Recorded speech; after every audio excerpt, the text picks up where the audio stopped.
नवीन motor वाहन कायद्याविरोधामध्ये truck चालक मालक आक्रमक झालेले आहेत। अमरावती जिल्ह्यातील 5000 ट्रक संपावर गेलेले आहेत, तर अमरावतीतील ट्रान्सपोर्ट नगर इथं 2000 पेक्षा अधिक ट्रक असेच उभे आहेत। ट्रक चालकांनी अत्यावश्यक सेवा सुद्धा बंद केलेल्या आहेत। गॅस, औषधं, भाजीपाल्याची वाहतूक सुद्धा बंद करण्यात आलेली आहे आणि याचा मोठा फटका आता सर्वसामान्यांना बसतोय।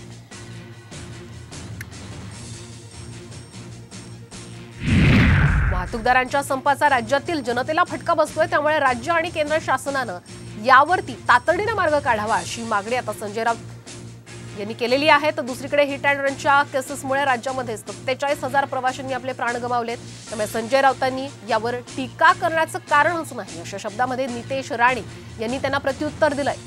भाजी, धान्य, कडधान्य सगळ्या जीवनावश्यक वस्तूंच्या पुरवठ्यावर परिणाम झालेला आहे आणि राज्यामध्ये गोंधळाची स्थिती आहे। लोक रस्त्यावर उतरले, पोलिसांवर हल्ले झाले।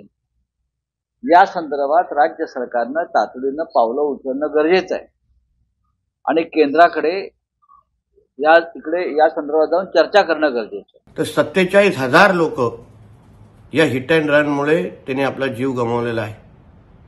या सगळ्याबद्दल केंद्र सरकार म्हणून त्या दिशेने काही विचार होत असेल तर त्यामुळे संजय राजाराम राऊत सारख्या लोकांनी सरकारवर टीका करायचं काही कारण नाही। शेवटी लोकांचा जीव वाचवणं हे आमच्या केंद्र सरकारची प्राथमिकता आहे।